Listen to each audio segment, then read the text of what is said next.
अस्सलाम वालेकुम रहमतुल्लाह। डियर स्टूडेंट्स, कैसे हैं आप लोग? सब खैरियत से हैं? तो उम्मीद है कि आपने पिछली जो वीडियोस हैं उनको भी अच्छे तरीके से वॉच करके भरपूर फ़ायदा उठा लिया होगा। तो आपके फ़ायदे के लिए हम सारी के सारे जो टेस्ट हैं NMD कैट सीरीज़ के सारा सिलेबस जो है वो ऑलमोस्ट हम रिकॉर्ड कर रहे हैं और हम पहुंच चुके हैं अपने टेस्ट कोड P7 पे। इसी तरह से P8, P9, P10, P11 और 12 तक हम जाएंगे, जिसमें सारा सिलेबस जो है NMD कैट 2022 का हमारा क्लियर हो जाएगा। तो आज की हमारी जो डिस्कशन है वो P7 है और इसका जो टॉपिक है वो इलेक्ट्रॉनिक्स और कैपेसिटर्स के 60 MCQs हैं। तो सबसे पहले देखते हैं जी फर्स्ट MCQs। क्वेश्चन नंबर 1 में देखें, PN junction diode works as insulator if connected definitely in reverse bias. You know कि डायोड की दो करेक्टरिस्टिक थी PN जंक्शन डायोड में। फॉरवर्ड बायस के केस में इसकी जीरो रेजिस्टेंस मानी जाती है और रिवर्स बायस में इसकी इन्फिनिटी रेजिस्टेंस मानी जाती है, इसलिए हम इसको बोलते हैं कि ये इंसुलेटर का काम करता है। तो चार्ली ऑप्शन ट्रू हुई। नेक्स्ट देखें, क्वेश्चन 2 है, the resistance of A PN junction in forward bias is. तो डेफिनेटली फॉरवर्ड बायस में उसकी रेजिस्टेंस जो है वो बहुत लो होती है। ये मैंने करेक्टरिस्टिक्स आपको लिखवाई थी क्लास के अंदर। तो क्वेश्चन 3 देखें, if A PN junction diode the current in reverse bias condition is generally very small। तो इन ए PN जंक्शन डायोड, एक PN जंक्शन डायोड के अंदर आपको पता है जो करंट होता है रिवर्स बायस के केस में वो बहुत थोड़ा होता है प्रैक्टिकली। तो अदर ऑप्शंस आप देखेंगे तो वो वैल्यूएबल नहीं है। तो मोस्ट प्रॉपर ऑप्शन अल्फ़ा हम टिक कर रहे हैं कि इन PN junction diode the current in reverse bias condition is generally very small. वो बहुत बिलो है, वो बाज़ दफ़ा माइक्रो से नैनो एम्पेयर की रेंज में है, तो हम उसको बहुत लो करंट शामिल करते हैं, शुमार करते हैं। क्वेश्चन 4 देखें, when the PN junction diode is reverse bias then the potential barrier increases. हमारी बुक की स्टेटमेंट है कि साइज ऑफ द जो PN जंक्शन डायोड है वो फॉरवर्ड बायस के केस में श्रिंक होकर थोड़ा सा रिड्यूस हो जाता है और रिवर्स बायस के केस में जो size of the PN junction है वो फैल जाता है, उसका साइज़ इंक्रीज़ कर जाता है और उसकी रेजिस्टेंस पहले से ज़्यादा हो जाती है। तो इसलिए हम इसमें जो ऑप्शन थी कि पोटेंशियल बैरियर इंक्रीजेस, तो ये ट्रू ऑप्शन होगी। क्वेश्चन 5 देखें, क्वेश्चन 5 में है जी which one is reverse bias diode. हमसे पूछ रहा है कि इनमें से जो फिगर्स दी हुई हैं कौन सा जो डायोड है वो रिवर्स बायस में है। तो इसमें देखें, मैंने आपको एक जनरल सा ट्रिक बताया था क्लास के अंदर कि कोई भी जो डायोड होता है उसके ये P साइड है और ये वाली एंड साइड है। तो चेक करने के लिए कि ये फॉरवर्ड बायस है तो आप निकालिएगा VP माइनस VN। अगर 1 के बराबर आ जाए तो समझ लें कि ये डायोड फॉरवर्ड बायस्ड है, और अगर VP माइनस VN -1 के बराबर आ जाए तो समझ लें ये रिवर्स बायस्ड है। तो हम इस मेथड को अप्लाई आसानी से कर सकते हैं। आप फर्स्ट फिगर देखें अल्फ़ा वाली, तो इसमें देखें VP की वैल्यू ये वाली साइड P होगी हमेशा, हमें पता है, और ये वाली N होती है। तो ये VP अगर आप निकालते हैं तो VP पे -5 है। हम यहाँ पे सारी की सारी रेजिस्टेंसेस को नेगलेक्ट कर देंगे। हमें इसको नेगलेक्ट करके कंसिडर करना होगा। जब भी ऐसा सर्किट हो तो आप रेजिस्टेंस की वैल्यू को नेगलेक्ट कर दें, क्योंकि हमें पता नहीं कि कितना ड्रॉप उसके ऊपर आएगा, लिहाजा डायरेक्ट आप -5 वोल्ट जो है वहाँ से पिक कर लेंगे। तो लेट्स सपोज कि VP की वैल्यू -5 है और VN की -12 है। तो अल्फ़ा ऑप्शन के लिए ज़रा कैलकुलेशन देखें, -5 -12, तो ये बन जाएगा -12 था, तो ये आ जाएगा -5 + 12 यानी +7। तो ये तो फॉरवर्ड बायस हुआ, क्योंकि कंडीशन फॉरवर्ड बायस की पूरी होगी कि VP की वैल्यू VN से ज़्यादा है और वो पॉजिटिव वोल्टेज है। इस तरह से ऑप्शन बी देखें, ऑप्शन बी के अंदर क्या है कि जो P साइड है, ये देखें, ये जो P साइड है ये ग्राउंड से अटैच है, ये 0 वोल्ट पे है, और जो N साइड है वो -10 पे है।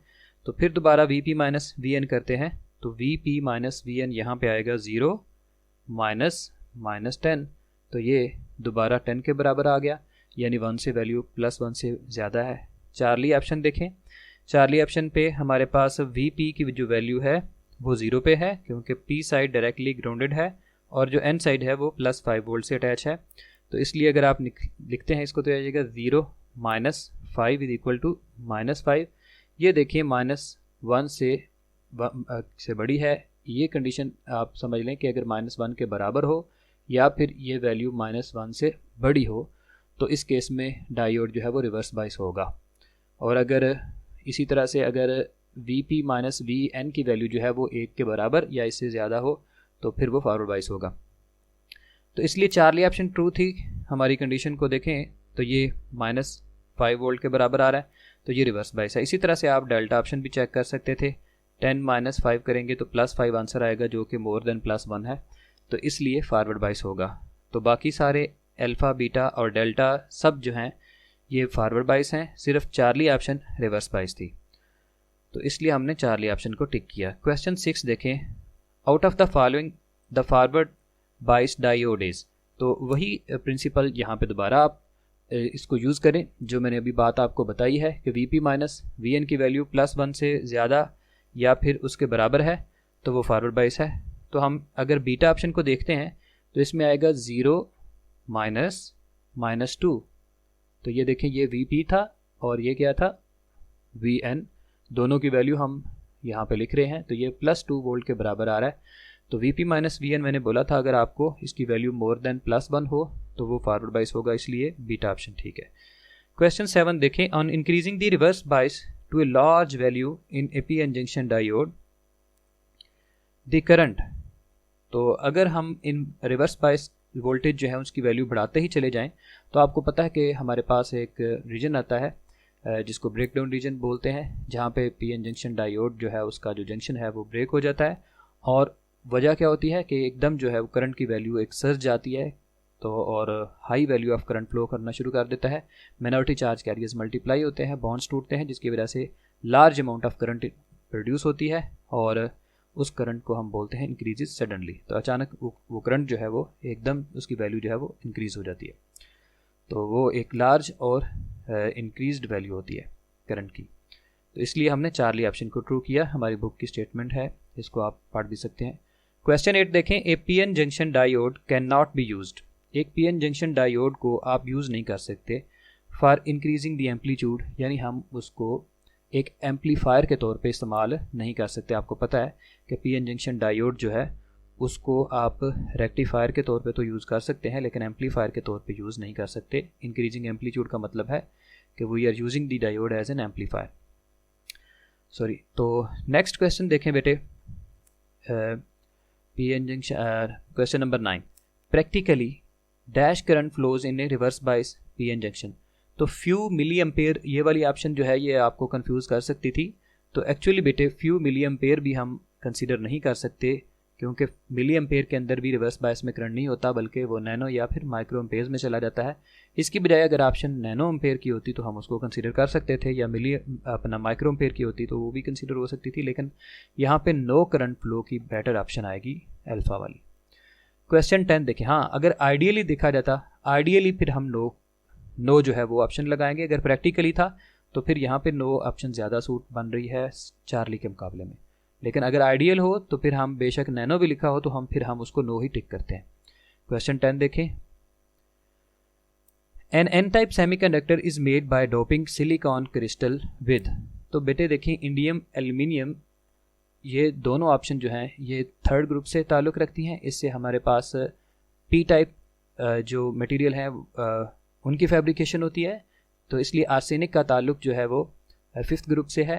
तो इस वजह से ये पेंटावेलेंट इम्प्योरिटी बनेगी, तो इससे हम एन टाइप सेमीकंडक्टर डायोड जो है या एन टाइप सेमीकंडक्टिंग मटेरियल जो है वो डिज़ाइन करते हैं। इसलिए चार्ली ऑप्शन आ जाएगी, क्योंकि ये फिफ्थ ग्रुप से इम्प्योरिटी डालेंगे तो एन टाइप सेमीकंडक्टर बनता है। क्वेश्चन 11 देखें, the P N junction can be connected in series by 3 methods as shown in the figure. The potential difference in the junction is the same then the correct connection. आप थोड़ा सा आगे भी देख लें इसको, ठीक है।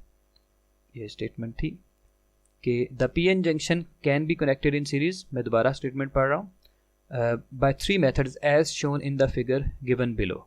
If the potential difference in the junction is the same then the correct connection will be.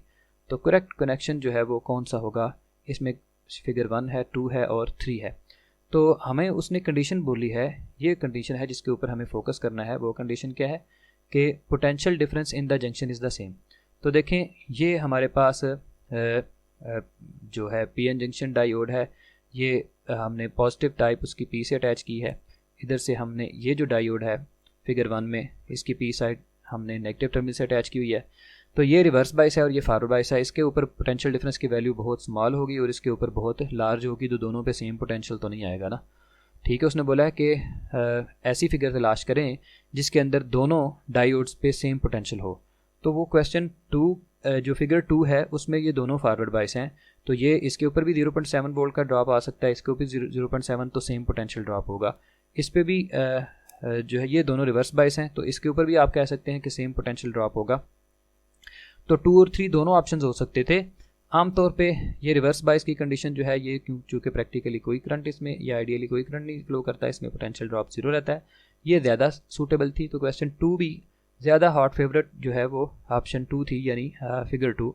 तो ये बीटा ऑप्शन ज़्यादा ट्रू लग रही थी, लेकिन हम फिर भी चार्ली को भी कंसिडर कर लेते थे। यही वजह है कि आपको ग्रेस मार्क्स दे दिया गया। हल्की सी कन्फ्यूजन थी 2 और 3 के अंदर, दोनों को कंसिडर किया जा सकता था, तो इसलिए हमने इसमें ग्रेस मार्क्स दे दिया। बहरहाल इसमें राइट ऑप्शन 2 आ जाएगी। नेक्स्ट देखते हैं question 12। The diode use in the circuit shown in the figure has a constant voltage drop 0.5 volt. थोड़ा सा हम इसका साइज छोटा करते हैं। जी, तो क्वेश्चन 12 हम पढ़ रहे थे। The diode used in the circuit shown in the figure has a constant voltage drop of 0.5 volt at all currents and a maximum power rating of 100 milliwatts। तो हमें उसने बोला कि ये जो डायोड है ये 0.5 वोल्ट ड्रॉप कर रहा है तमाम करंट्स की वैल्यूज़ के लिए, यानी कॉन्स्टेंटली इसके ऊपर 0.5 वोल्ट्स ड्रॉप हो रहे हैं, और लेकिन इसकी पावर रेटिंग जो है वो 100 मिलीवाट्स के बराबर है। तो what should be the value of the resistance are. तो हमें इस रेजिस्टेंस आर की वैल्यू निकालनी है connected in series with diode for obtaining maximum current. तो मैक्सिमम करंट यानी हम अगर यहाँ से गुजारते हैं तो रेजिस्टेंस की कितनी वैल्यू हमें यहाँ पे अटैच करनी होगी। तो डेफिनेटली अगर आपने रेजिस्टेंस निकालनी है तो रेजिस्टेंस का फार्मूला होता है वोल्टेज ओवर करंट, लेकिन यहाँ पे हमें करंट मिसिंग है, तो करंट की हमने कैलकुलेशन करनी है इस फार्मूले से। पावर रेटिंग का उसने फार्मूला दिया हुआ है, क्योंकि सीरीज़ में करंट सेम गुजरेगा, जितना मैक्सिमम करंट डायोड में से पास करेगा उतना ही करंट रेजिस्टेंस में से पास कर रहा होगा। तो हम आई की वैल्यू यहाँ से निकाल लेंगे, वो पी ओवर वी के बराबर आएगी। तो यहाँ पे देखें पावर की वैल्यू उसने हमें दी हुई है, पावर 100 मिली वाट के बराबर है, तो हम इसको लिख देते हैं 100 मिली का मतलब 10⁻³ और वोल्टेज है 0.5, ये मैंने लिख दिया 0.5। तो आप इसको लिख सकते हैं 100 × 10⁻³ को यानी 0.1, और इसको आप लिख सकते थे 0.5, इन दोनों को डिवाइड कर ले 1/5 आ जाएगा, और 1/5 0.2 एम्पेयर के बराबर है। ये वैल्यू आ गई करंट की। हमें जबकि चाहिए थी रेजिस्टेंस की वैल्यू, तो अब आप रेजिस्टेंस की वैल्यू निकाल सकते हैं कैसे, R = V/I फार्मूला लगा लें। वोल्टेज की वैल्यू यहाँ पे देखें, अब हम कौन सा वोल्टेज लेंगे, डेफिनेटली वो वोल्टेज लेंगे जो रेजिस्टेंस के ऊपर आ रहा है। तो वो वोल्टेज कितना है, टोटल वोल्टेज 1.5 थे, उसमें से 0.5 ड्रॉप आ गया किस पे, डायोड पे। जो पीछे बच जाएगा वो 1 वोल्ट होगा, और वो किस पे आएगा, रेजिस्टेंस पे आएगा। तो इसलिए हम वोल्टेज की वैल्यू 1 लेंगे, ये आ जाएगा 1/0.2। आप इसको लिख सकते हैं 1/2 × 10⁻1 हो जाएगी, हम उसको अपर शिफ्ट में लेके जा रहे हैं, ये आ जाएगा 0.5 × 10 1/2। तो ये हमारे पास 5 ओम आंसर आ जाएगा। तो ये देखें डेफिनेटली बीटा ऑप्शन यहाँ पे मौजूद है, तो इसलिए हमने 5 ओम को टिक किया। जी स्टूडेंट, तो आई होप आपने अंडरस्टैंड किया क्वेश्चन 12 को। नेक्स्ट देखते हैं question 13। The forward bias diode is. तो यहाँ पे भी हमने फॉरवर्ड बायस डायोड को जो है वो पिक करना है कि कौन सा है। तो मैंने आपको ऑप्शंस पहले ही बताए हुए हैं, या तरीक़ेकार बताया हुआ है कि आप VP - VN निकालते चले जाएँ। अगर वैल्यू जो है वो मोर देन 1 वोल्ट आ जाए +1 तो वो फॉरवर्ड बायस है। तो इसमें 13 में देखें, क्वेश्चन 13 में तो जो मेरे नज़दीक जो डेल्टा ऑप्शन है उसके ऊपर गौर करें। तो डेल्टा ऑप्शन में अगर आप VP - VN करते हैं तो देखें VP - VN यहाँ पे 0 -2 के बराबर यानी +2 वोल्ट आ रहे हैं, तो डेफिनेटली ये फॉरवर्ड बायस है। तो डेल्टा ऑप्शन में VP - VN करके हमने देखा तो डेल्टा ऑप्शन ट्रू होगी, ये फॉरवर्ड बायस होगा। बाकी आप चेक कर सकते हैं, मैंने आपको पहले भी ये क्वेश्चन बार बार रिपीट हो रहा है, फॉरवर्ड बायस कौन सा डायोड होता है और रिवर्स बायस कौन सा होता है। तो Vp माइनस Vn दोनों का डिफरेंस जो है पी साइड का और एन साइड का जो वोल्टेज का डिफरेंस है, अगर वो +1 या उससे ज़्यादा हो तो वो फॉरवर्ड बायस है, और अगर वो -1 के बराबर या उससे लेस हो, -1 से भी लेस हो, तो फिर वो रिवर्स बायस है। क्वेश्चन 14 देखें। For a given circuit of ideal PN junction diode which of the following is correct. तो ये एक आइडियल कंडीशन उसने बोला है कि ये एक आइडियल कंडीशन है। तो आइडियल कंडीशन में ये जो डायोड है इसकी रेजिस्टेंस हम 0 लेते हैं, तो सारे का सारा जो पोटेंशियल ड्रॉप होता है वो रेजिस्टेंस के ऊपर आ जाता है। इसका मतलब all of the value of the potential will be available on the resistance in case of the ideal condition as the diode will provide the 0 resistance. So that's why alpha option will be better in a forward biasing the voltage across R is V, यानी whole of the voltage will be dropped across the resistance R in case of forward bias। ठीक हो गया बेटे, यानी diode की resistance 0 ले ली जाएगी, तो सारे का सारा पोटेंशियल ड्रॉप जो है वो रेजिस्टेंस पे आ जाएगा। सारे के सारे से मुराद है all of the supplied voltage V है। अगर सप्लाइड वोल्टेज V है तो रेजिस्टेंस के ऊपर भी V वोल्टेज आएंगे। अगर प्रैक्टिकल सिचुएशन होती तो डायोड पे 0.7 वोल्ट आ जाते और जो रिमेनिंग वोल्टेज था वो रेजिस्टेंस पे आ जाता जी। क्वेश्चन 15 देखते हैं। In the given figure potential difference between A and B is. ये A and B potential difference हमें वो बोल रहा है कि यहाँ पे कितना होगा। तो डेफिनेटली ये पोटेंशियल डिफरेंस 10 किलो ओम की रेजिस्टेंस लगी हुई है, ठीक है। तो जितना इस पे होगा, ये पैरेलल कनेक्टेड है दोनों, और प्रैक्टिकली सिचुएशन में हम डायोड को यहाँ पे शॉर्ट सर्किट ले लेते हैं, यानी इसकी कोई रेजिस्टेंस नहीं मानी जाती। फॉरवर्ड बायस हो रहा है, तो इस फॉरवर्ड बायस के केस के अंदर इसको हम समझ लेते हैं कि यहाँ पे ये डायरेक्टली कनेक्टेड है यहाँ पे, यानी ये जो एंड है ये इसके साथ डायरेक्टली कनेक्टेड है, यहाँ पे डायोड नहीं लगा हुआ। तो इसका मतलब हम डायोड को निगलेक्ट करते हैं, फॉरवर्ड बायस है, इसकी रेजिस्टेंस 0 है। तो ये 10 किलो ओम और ये 10 किलो ओम आपस में क्या आ जाएंगी, ये रेजिस्टेंस दोनों पैरेलल आ जाएंगी। तो हम इसकी इक्विवेलेंट रेजिस्टेंस निकाल लेते हैं। इनकी इक्विवेलेंट रेजिस्टेंस निकालेंगे 1/10 प्लस 1/10 कर ले, 1/10 प्लस 1/10 2/10 बन गया। ये हमारे पास आ गया 1/5। अगर आप इसका इन्वर्ट करेंगे तो हमारे पास 5/1 आ जाएगा ना। आप 1/r इक्विवेलेंट ये फार्मूला लगा दिया हमने, ये 1/r इक्विवेलेंट। तो यहाँ पे r इक्विवेलेंट हमने इन्वर्ट कर लिया अपना आंसर, तो 5/1, यानी ये हमारे पास वैल्यू आ गई किसकी, 5 ओम इक्विवेलेंट रेजिस्टेंस। ये दोनों जो रेजिस्टेंस लगाई थी 10 किलो ओम और 10 किलो ओम, तो ये हमारे पास दोनों की जो वैल्यू है वो इक्विवेलेंट रेजिस्टेंस की वैल्यू 5 आ गई। अब हमने जितना वोल्टेज चूँकि पैरेलल रेजिस्टेंस अटैच है, जितना तो इनके जो इक्विवेलेंट पे ड्रॉप होगा वही किसी एक रेजिस्टेंस पे ड्रॉप होगा, यानी इस वाली रेजिस्टेंस पे भी उतना ही ड्रॉप होगा, इस वाली रेजिस्टेंस पे, क्योंकि पैरेलल में पोटेंशियल तो सेम होता है। तो हम वोल्टेज डिवाइडर का फार्मूला लगा देते हैं कि ओवरऑल इस पूरी इक्विवेलेंट रेजिस्टेंस के ऊपर पोटेंशियल ड्रॉप की वैल्यू कितनी आएगी। तो वोल्टेज डिवाइडर का फार्मूला आ जाएगा हमने, यानी इस इक्विवेलेंट रेजिस्टेंस को ऐसे लिखते हैं R इक्विवेलेंट ओवर R, कौन सी R, ये वाली जो रेजिस्टेंस पीछे लगी हुई थी ये वाली, ये जो रेजिस्टेंस है इसको हम ले रहे हैं R प्लस R इक्विवेलेंट। ये मैंने आपको क्लास के अंदर फार्मूले सिखाए थे कि वोल्टेज डिस्ट्रीब्यूशन का फार्मूला जो है सीरीज सर्किट के अंदर वो अप्लाई किया इनटू टोटल वोल्टेज। तो ये हमारे पास वोल्टेज ड्रॉप आ जाएगा किस पे, R इक्विवेलेंट पे। तो R इक्विवेलेंट पे यही हमें वोल्टेज ड्रॉप चाहिए था। इसकी वैल्यू हम 5 निकाल चुके हैं, इसकी वैल्यू 10 है, इसकी वैल्यू 5 है, तो इसको हम 30 से मल्टीप्लाई करने वाले हैं। तो 5/15 आ गया, यह आ जाएगा 5/15 इंटू 30। तो इसको आप कैंसिल कर सकते हैं, तो ये हमारे पास 10 वोल्ट्स आ जाएंगे। तो 30 वोल्ट में से जो ए बी पे पोटेंशियल आएगा वो 10 वोल्ट आएगा, इसलिए हमारी बीटा ऑप्शन जो है वो राइट है। यस, क्वेश्चन 16 देखते हैं जी। In a PN junction diode, a square input signal of 10 volt is applied as shown। तो ये एक स्क्वायर वेव है जिसके अंदर जो एम्पलीट्यूड है वो कांस्टेंट है।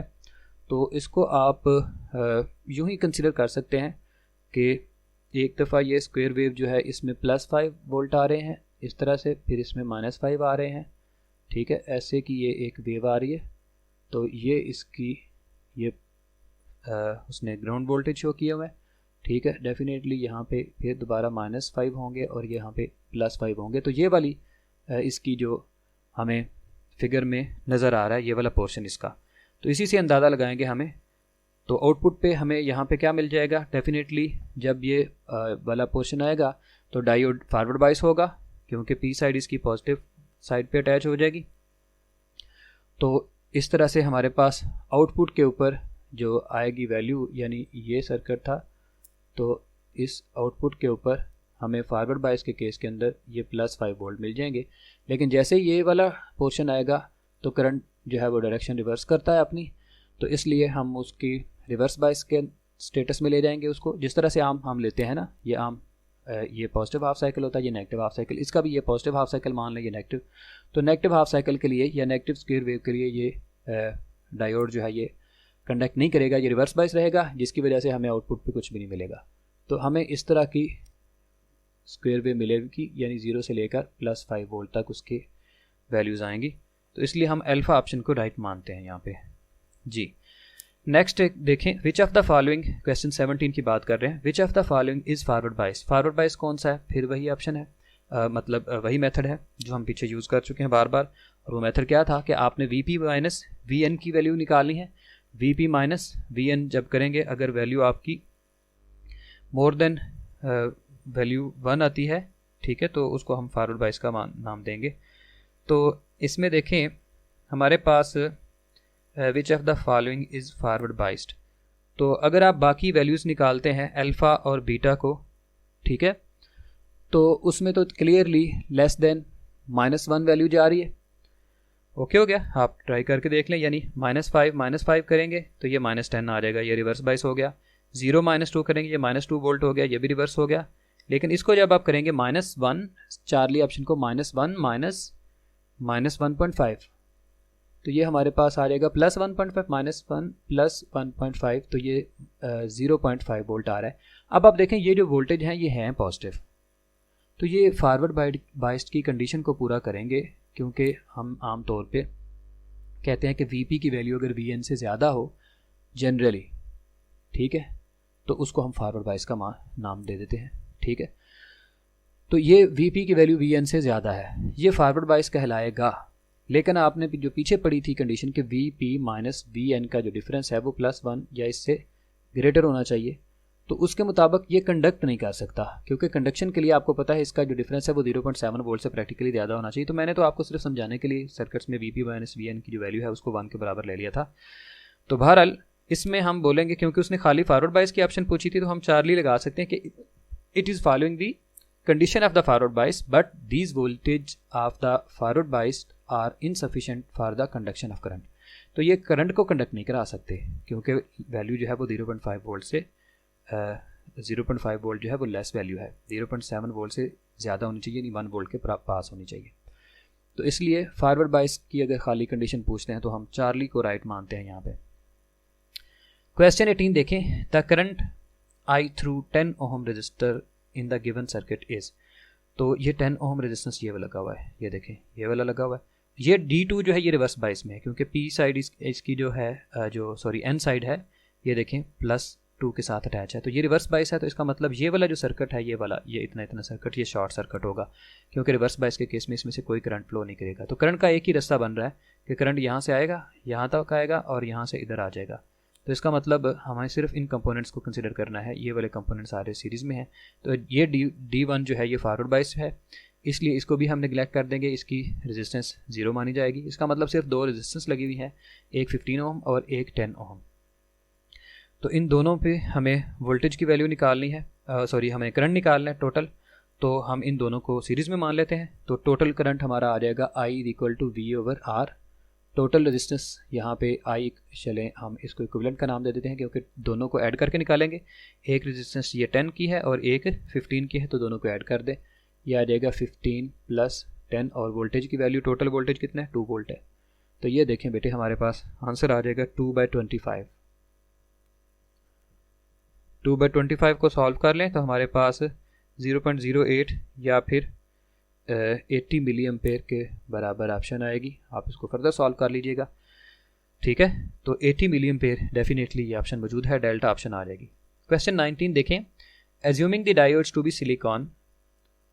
B of silicon with forward resistance 0, current I in the following. तो करंट फॉलोइंग सर्किट, तो करंट की वैल्यू बतानी है हमने। डायोड ऑफ जो है वो फर्ज किया सिलिकॉन का है और उसकी रेजिस्टेंस 0 है, तो करंट की वैल्यू क्या होगी। तो डेफिनेटली यहाँ पे भी देखें, ये डायोड तो रिवर्स बायस है, लेकिन ये फॉरवर्ड बायस है, तो इसलिए फॉरवर्ड बायस में से करंट फ्लो करेगा और उसकी रेजिस्टेंस उसने 0 मान ली है। तो करंट जो है वो फिर दोबारा यहाँ पे देखें, हम क्वेश्चन 19 की बात कर रहे हैं, आई बराबर आ जाएगा V ओवर आर के। तो यहाँ पे वोल्टेज टोटल जो है वो 20 है और टोटल रेजिस्टेंस जो है वो सिर्फ एक ही रेजिस्टेंस लगी हुई है, वो 2 किलो ओम की है। उसको आप 2 × 10⁻³ कर लेंगे। ये आप इससे कैंसिल कर दें, ये 10 आ जाएगा, तो हमारे पास 10⁻⁻² एम्पेयर या फिर 10 मिली एम्पेयर करंट आ जाएगा। ठीक है, आप इसको कन्वर्ट कर सकते हैं, तो it will be 10 milli ampere जी। इसलिए क्वेश्चन 19 में बीटा ऑप्शन आ जाएगी। आपको अंडरस्टैंड किया कि ये डायोड जो है इसको हम कंसीडर ही नहीं करेंगे, एक ही डायोड में से करंट फ्लो करेगा और उसकी रेजिस्टेंस 0 ले ली जाएगी, लिहाजा उसको हम नेगलेक्ट कर लेंगे जी। नेक्स्ट देखें question 20। In a half wave rectifier the load current flows for only for positive half cycle of the input signal. ठीक है, तो हाफ वेव रेक्टिफायर में एक ही साइकिल फ्लो कर सकता है, या तो वो पॉजिटिव हो सकता है या फिर नेगेटिव हो सकता है। यहाँ पे बीटा ऑप्शन ट्रू होगी क्योंकि उसने पॉजिटिव हाफ साइकिल की ऑप्शन दे दिया है। तो नेक्स्ट देखें क्वेश्चन 21 में, the output waveform obtain in the जी the output waveform obtain in full wave rectification is. Definitely वो पल्सेटिंग डीसी होती है, हमारी बुक में फिगर भी बनी हुई है, एक्सप्लेन भी किया हुआ है, आप उसको फॉलो कर लें।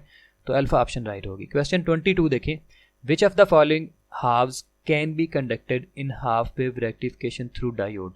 तो मैंने बोला था कि कोई भी एक हाफ जो साइकिल है वो कंडक्ट हो सकता है, डिपेंड करता है डायोड की कंडीशन में। मिसाल के तौर पे हमने डायोड इस तरह से लगाया हुआ है, ठीक है, और ये हमारा सर्किट आ रहा है, ये यहाँ पे हम अपनी आउटपुट कलेक्ट कर रहे हैं। तो अगर आपने डायोड इस तरह से लगाया हुआ है तो ये पॉजिटिव हाफ साइकिल जब आएगा तो वो कंडक्ट करेगा, नेगेटिव हाफ साइकिल कंडक्ट नहीं करेगा। लेकिन अगर आप डायोड को उलट कर देते हैं, डायोड को आप इस तरह से लगाने की बजाय आप ऐसे अटैच कर देते हैं, तो अब आपको पता है कि जो पॉजिटिव हाफ साइकिल हमें आउटपुट पे अवेलेबल नहीं होगा, खाली नेगेटिव हाफ साइकिल अवेलेबल होगा। तो कोई एक हाफ साइकिल कंडक्ट कर सकता है, वो पॉजिटिव हाफ साइकिल भी हो सकता है, वो नेगेटिव हाफ साइकिल भी हो सकता है। तो इसलिए हमने क्वेश्चन 22 में which of the following half, तो चार्ली ऑप्शन लगा दी कि any of A and B. Next देखते हैं question 23, a diode as a rectifier converts AC into DC। Rectifier का काम ये होता है कि अल्टरनेटिंग करंट को डायरेक्ट करंट में बदल देता है। नेक्स्ट देखते हैं जी क्वेश्चन 25 जी।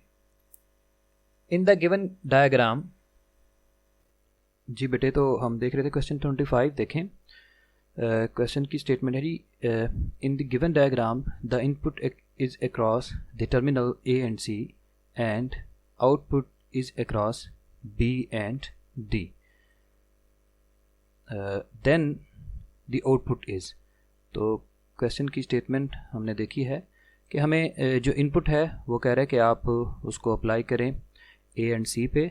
तो लेट्स सी कि अगर आप A एंड C के ऊपर इनपुट अप्लाई करते हैं तो इसका ये मतलब होगा कि हम यहाँ पे अपना इनपुट सिग्नल देंगे। ये देखें, इस तरह से हमने ये इनपुट अप्लाई कर दी A एंड C पे, ये इनपुट आ गई, और we will collect the output from the terminal B and D।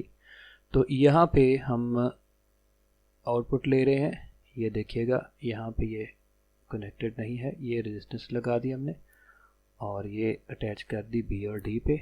इस रेजिस्टेंस के ऊपर यहाँ पर हम आउटपुट कलेक्ट करेंगे। तो हमें ऑप्शन दे रहा है, असल में एक सिंपल सा रूल है, आप लोग जानते ही हैं उस रूल को, कि वो रूल क्या है कि हमने डायोड्स की पोजीशंस को चेक करना होता है कि अगर डायोड्स पैरेलल अटैच्ड हैं, यानी आप ये वाला और ये वाला जो एक दूसरे के आमने सामने डायोड्स हैं उनकी पोजीशंस चेक करनी होती है कि देखें ये डायोड्स पैरेलल, इनकी दोनों की डायरेक्शन सेम है, यानी एन साइड आप देख रहे हैं कि इस तरफ है और इन दोनों की एन साइड इस तरफ है, तो ये पैरेलली अटैच्ड डायोड्स हैं। तो कोई भी ब्रिज रेक्टिफायर जिसके अंदर 4 डायोड्स इस पोजीशन पे लगे हों तो वो सर्किट जो है वो एलिजिबल होता है, उसमें ये कैपेबिलिटी आ जाती है कि वो सारे जो फुल वेव रेक्टिफिकेशन का काम करता है। आप इसको चेक भी कर सकते हैं, मिसाल के तौर पे जब आप इनपुट पे पॉजिटिव यानी ये पॉजिटिव हाफ साइकिल आएगा, ठीक है, तो ये टर्मिनल पॉजिटिव और ये नेगेटिव हो जाएगा, इसका मतलब टर्मिनल A जो है ये पॉजिटिव हो जाएगा और ये जो एंड है ये नेगेटिव। ये नेगेटिव हो जाएगा। तो आप देख रहे हैं कि हम लेट्स से कि इनके डायोड्स के नाम रख लेते हैं। लेट्स से कि ये डायोड 1 है, ये 2 है, ये 3 है और ये 4 है। तो डायोड 1 जो है, क्योंकि ये P इसकी पॉजिटिव टर्मिनल से अटैच है, ये फॉरवर्ड बायस हो गया, ठीक है। इसी तरह से आप देख सकते हैं कि ये जो N साइड है इस डायोड 4 की, वो नेगेटिव टर्मिनल से अटैच है, ये भी फॉरवर्ड बायस हो गया। तो आपने देखा ये दोनों फॉरवर्ड बायस हो गए। जबकि आप ये डायोड देखें 3, तो इसकी N साइड पॉजिटिव से अटैच है, इसलिए ये रिवर्स बायस हो जाएगा। और ये जो डायोड है 2D2, तो उसकी नेगेटिव, ये P साइड नेगेटिव टर्मिनल से अटैच है, ये रिवर्स बायस हो जाएगा। तो आपने देखा बिल्कुल उसी तरह से दो आमने सामने वाले डायोड्स जो हैं वो फॉरवर्ड बायस हैं और दूसरे जो आमने सामने वाले हैं वो रिवर्स बायस हैं। तो इस तरीके से कंडक्शन स्टार्ट होगी और करंट जो है वो फॉरवर्ड डायोड्स में से गुजरेगा। यहाँ से A से F की तरफ आएगा, D1 की तरफ आएगा, यहाँ से ये रिवर्स बायस से इस तरफ नहीं जाएगा, यहाँ से होता हुआ D पे पहुँचेगा, D में फिर दोबारा ये फॉरवर्ड बायस है, तो फॉरवर्ड बायस से ये होता हुआ ये नेगेटिव टर्मिनल पे पहुँच जाएगा। तो इस तरह से हमें इनपुट पे पॉजिटिव हाफ साइकिल देंगे तो direction of flow of current through the resistance downward होगा, तो आउटपुट पे हमें ये वेव फॉर्म मिल जाएगी, positive half cycle as such मिल जाएगा। लेकिन जब नेगेटिव हाफ साइकिल आएगा तो आप चेक कर सकते हैं, नेगेटिव हाफ साइकिल में आप पोलैरिटी सारी रिवर्स करेंगे, ये साइड नेगेटिव हो जाएगी, ये पॉजिटिव हो जाएगी, ये जो पॉजिटिव थी इसको हमने नेगेटिव कर दिया, ये जो नेगेटिव थी ये पॉजिटिव हो जाएगी, ये जो फॉरवर्ड बायस थे वो रिवर्स हो जाएंगे और जो रिवर्स थे वो फॉरवर्ड हो जाएंगे। तो कंडक्शन बिल फिर उसी तरह से स्टार्ट हो जाएगी और डायरेक्शन ऑफ करंट आप फॉलो कर सकते हैं। फिर दोबारा से पॉजिटिव टर्मिनल से अगर आप चलते हैं, यहाँ पे पहुँचते हैं, तो यहाँ से ये रिवर्स बायस है, इस तरफ करंट नहीं जाएगा, ये फॉरवर्ड बायस है, इस तरफ जाएगा, यहाँ तक पहुँचेगा B पर, ये रिवर्स बायस है, इस तरफ करंट नहीं जाएगा, यहाँ से होता हुआ दोबारा आपने देखा कि डायरेक्शन ऑफ करंट जो है वो दोबारा रेजिस्टेंस में डाउनवर्ड ही है। तो मैंने डिटेल से एक्सप्लेन कर दिया ताकि आपकी सारी कन्फ्यूजन ख़त्म हो जाए। बाद दफ़ा बच्चे पिक नहीं कर पाते, लेकिन मैंने आपको जनरल रूल भी बता दिया कि अगर डायोड्स की पोजीशन इस तरह से ही है कि आमने सामने वाले डायोड्स जो हैं वो अगर पैरेलली अटैच्ड हैं, उनकी डायरेक्शन और पोजीशंस सेम हैं, तो हमेशा उसमें फुल वेव रेक्टिफिकेशन होती है। तो इसलिए हमने बीटा ऑप्शन को सिलेक्ट किया था जी। नेक्स्ट देखते हैं, क्वेश्चन नंबर 26 है। ये क्वेश्चन 26 ऑलमोस्ट रिपीट हुआ है, हम इसको पहले क्वेश्चन जो है वो कर चुके हैं इसको, तो वो मैं चेक करता हूँ कौन सा क्वेश्चन था। तो बहरहाल हम इसको पहले अटैम्प्ट कर चुके हैं जी इस क्वेश्चन को, और वो क्वेश्चन मैं आपको हिंट दे देता हूँ कि कहाँ पे जी। क्वेश्चन 12 था हमारे पास, क्वेश्चन 12 में हमने इसको अटैम्प्ट किया है, तो आप उस प्रोसेस को दोबारा फॉलो कर लीजिएगा। लेकिन यहाँ पर एक्चुअली प्रॉब्लम ये हुई है कि राइट ऑप्शन कोई भी नहीं थी है, ठीक है। जो हमारा आंसर आ रहा है वो मैच नहीं करता किसी भी ऑप्शंस के साथ, इसलिए हमने इसमें ग्रेस मार्क्स दिया आपको। तो ये देखिएगा यहाँ पे कि हमने दोबारा से, उसने बोला है कि ये आपने निकालनी है रेजिस्टेंस, तो हम ये वाला फार्मूला यूज़ करेंगे, P = VI, ठीक है। आप क्वेश्चन की स्टेटमेंट फिर से पढ़ लें कि डायोड लिखा हुआ जी, the diode used in the circuit shown in the figure has a constant voltage drop of 0.5 volt at all the currents and a maximum rating of 10 milliwatts and at all currents or and a maximum rating of 10 milliwatts. What should be the value of the resistance R connected in series with the diode for obtaining maximum current? तो ये question की exact वही similar statement है जो हम पहले देख चुके हैं, ठीक है। तो यहाँ पे भी हम यही फार्मूला लगाएंगे, P = VI। एक्चुअली हमें क्या निकालना है, रेजिस्टेंस। तो रेजिस्टेंस आपको पता है, रेजिस्टेंस बराबर होती है V/I के, लेकिन हमें यहाँ पे करंट चाहिए था। वोल्टेज हमें नॉन है, कैसे नॉन है, देखिए 1.5 वोल्ट बैटरी पे हैं और 0.5 वोल्ट जो है वो डायोड पे है। तो पीछे इन दोनों को माइनस कर दें, पीछे 1 वोल्ट बचेंगे, तो 1 वोल्ट रेजिस्टेंस पे आ रहे हैं। तो रेजिस्टेंस के ऊपर जो वोल्टेज की वैल्यू है वो तो 1 है, लेकिन करंट की वैल्यू यहाँ से निकलेगी।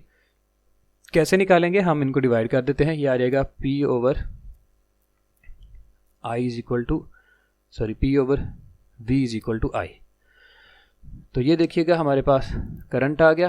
पावर की वैल्यू हमें गिवन है उसकी 10 मिलीवाट्स, तो 10 मिलीवाट्स का मतलब होगा 10 × 10⁻³ और वोल्टेज यहाँ पे 0.5 है, वो वोल्टेज जो डायोड पे आ रहे हैं हम वो यूज़ करेंगे। तो इनको हम अगर सॉल्व करते हैं तो हमारे पास आंसर ऑप्शन आ जाएगी 0.01 / 0.5। अगर आप इसको ऐसा करते हैं तो हमारे पास करंट की वैल्यू 2 × 10⁻² आ रही है एम्पेयर। यहाँ पे हमें इसे यूज़ करना चाहिए था, ये आ जाएगा 2 × 10⁻², तो रेजिस्टेंस की वैल्यू आ जाएगी। अब इन दोनों को डिवाइड करें तो हमारे पास 50 ओम आंसर आ रहा है। अब 50 ओम यहाँ पे मैच नहीं कर रहा था, इसलिए हमने बोला कि हम ऐसा करते हैं कि इस क्वेश्चन में से इसको ग्रेस मार्क्स दे देते हैं, ठीक है, क्योंकि यहाँ पे कोई भी ऑप्शन 50 ओम के बराबर नहीं थी। तो नेक्स्ट देखें question 27। In A full wave rectifier circuit operating from 50 hertz main the fundamental frequency in the ripple would be. तो इसमें सिंपल आपने ये चीज़ याद रखनी है, क्वेश्चन 27 की बात कर रहा हूँ, कि आप हमेशा याद रखें कि जो आउटपुट रिपल होता है उसकी फ्रिक्वेंसी इनपुट से डबल होती है। तो ये आप इनपुट की फ्रिक्वेंसी से इसको डबल कर देंगे तो 2 × ये उसने हमें दी हुई है फ्रिक्वेंसी कितनी है, 50 हर्ट्ज़ है, तो इनपुट फ्रिक्वेंसी 50 थी, तो इसलिए आउटपुट फ्रिक्वेंसी जो है वो 100 हर्ट्ज़ के बराबर आ जाएगी। तो 100 हर्ट्ज़ वाली ऑप्शन है हमारे पास, यस बीटा ऑप्शन आ जाएगी इसमें जी। नेक्स्ट देखें question 28। In the following figure what happens for the positive half cycle of the input. तो पॉजिटिव हाफ साइकिल के लिए क्या होगा, असल में ये ऑप्शन आई थिंक चार्ली जो है ऑल डायोड्स विल ऑफ गलत है, मैं इसको प्रूव करता हूँ आपके सामने। तो बीटा ऑप्शन राइट आएगी, D1 and D2 will conduct. इसके लिए मुझे डायग्राम बनानी होगी, तो हम इसको डायग्राम को पहले बना लेते हैं जी। तो स्टूडेंट्स देखें डायग्राम मैंने सामने बना दिया आपके। अब देखें हमें वो कह रहा है कि इन the following figure what happens for the positive half cycle of the input. तो पॉजिटिव हाफ साइकिल का मतलब ये होगा ये साइड पॉजिटिव होगी और ये नेगेटिव होगी, यहाँ पे पॉजिटिव लिख देते हैं और यहाँ पे नेगेटिव लिख देते हैं। अब देखें इसने हमें 1 और 2, इस डायोड का नाम 1 है, इसका 2 है, इसका 3 है और इसका 4 है। तो इनमें से देखते हैं पॉजिटिव हाफ साइकिल के लिए कौन से फॉरवर्ड बायस है। देखें ये डायोड तो फॉरवर्ड बायस है क्योंकि इसकी जो पी साइड है, ये देखें पी साइड पॉजिटिव से अटैच है, इसका मतलब ये फॉरवर्ड बायस हो जाएगा। जबकि D2 को देखें तो उसकी जो एन साइड है वो किससे अटैच है, नेगेटिव से, तो ये भी फॉरवर्ड बायस होगा। इसका मतलब ये दो डायोड्स जो हैं ये फॉरवर्ड बायस हैं, तो इनको कंडक्ट करना चाहिए। इसको देख लें 4 को, तो ये रिवर्स बायस है क्योंकि एन टाइप इसकी अटैच है पॉजिटिव से और इसकी पी टाइप अटैच है किसके साथ, नेगेटिव से, तो इसलिए हम इसको रिवर्स बायस मानते हैं। इसका मतलब 1 और 2 जो है वो कंडक्टिंग पोजीशन पे हैं। अब आप उसको करंट को फ्लो करवा के देखें करंट भी फ्लो कर रहा है या नहीं। तो देखें करंट की डायरेक्शन यहाँ से पॉजिटिव से चलते हैं, यहाँ पर आते हैं, यहाँ पे पहुँचेंगे तो इधर रिवर्स बायस है, इस तरफ नहीं करंट जाएगा, फॉरवर्ड में से गुजरेगा, यहाँ पहुँचेगा, फिर इसके 2 पाथ होंगे तो ये फारवर्ड की तरफ आ जाएगा, इस तरफ नहीं जाएगा क्योंकि ये फारवर्ड है ना, तो ये फारवर्ड की तरफ आएगा करंट। ये देखें करंट यहाँ से आएगा और यहाँ से होता हुआ ये नेगेटिव टर्मिनल पे पहुँच जाएगा। अगर चाहिए रेजिस्टेंस में से पास नहीं किया, लेकिन इसका ये मतलब नहीं है कि डायोड 1 और 2 जो है वो कंडक्ट नहीं कर रहे। तो डायोड 1 और 2 जो है वो कंडक्ट कर रहे हैं और कंडक्शन की वजह से ही रेजिस्टेंस के ऊपर हमें आउटपुट की वैल्यू जो है वो 0 है। तो ऑल डायोड्स विल ऑफ की ऑप्शन गलत होगी। D1 and D2 will conduct and due to that they will short circuit the resistance and they will follow this path, the easiest path to flow to get the negative terminal। तो ये option true थी, इसलिए हमने इसको Charlie को neglect करते हुए D1 और D2 को ट्रू ऑप्शन माना है। तो बीटा ऑप्शन इसमें ट्रू आ जाएगी। क्वेश्चन 29 देखें कि what is the current in the circuit shown below. तो इसके अंदर आप देखें ये सर्किट सीधा सीधा रिवर्स बायस है, पी साइड इसकी अटैच है -4 वोल्ट के साथ और एन जो है -1 वोल्ट के साथ अटैच है। तो डेफिनेटली ये आप जब -Vp -Vn करेंगे तो ये -3 वोल्ट के बराबर आ रहा है, तो ये लेस देन -1 है, इसका मतलब ये रिवर्स बायस है, तो 0 एम्पेयर करंट फ्लो करेगा जी इसमें से। क्वेश्चन 30 देखें फिर दोबारा, a full wave rectifier circuit along with the output is shown in the figure, the contribution from the diode D2 and D4 is. तो इसमें ये हमारी कन्वेंशनल डायग्राम जो बुक के अंदर बनी हुई है ये वही डायग्राम है। मैं इसकी पोजीशन दोबारा सही कर देता हूँ। हाँ जी बेटे, तो देखें मैंने डायग्राम्स को रिप्लॉट किया है क्वेश्चन 30 में। तो पोजीशंस मैंने D1 और D3 इनको पैरेलल कर दिया है, D2 और D4 इन दोनों को पैरेलल कर लिया है। तो इसमें हमने क्वेश्चन को रिप्लाई करना है कि जो कंट्रीब्यूशन है diodes the contribution from diodes D2 and D4 is. तो हमने देखना D2 और D4 जो डायोड्स हैं, यानी ये वाला डायोड D2 और ये D4, यानी ये D2 है और ये D4 है, ये कब हमें आउटपुट दे रहे हैं, यानी इनकी कंडक्शन कब हो रही है। तो अगर देखें ये आप इनपुट पे ले लेते हैं इस तरह से, फर्स्ट हाफ साइकिल, ये पॉजिटिव हाफ साइकिल आ गया और ये नेगेटिव हाफ साइकिल आ गया। तो पॉजिटिव हाफ साइकिल के दौरान आप देखेंगे कि ये जो डायोड्स है 1 और 3 ये फॉरवर्ड बाइस हो जाएंगे, जबकि 2 और 4 जो हैं वो रिवर्स बाइस हैं। ठीक है, पॉजिटिव को हमने अटैच कर दिया, ये देखें किसके साथ, ये F के साथ। तो ये P साइड इसकी अटैच है, ये रिवर्स बाइस हो जाएगा और ये भी रिवर्स बाइस हो जाएगा और ये जो है ये फॉरवर्ड बाइस हो जाएंगे दोनों।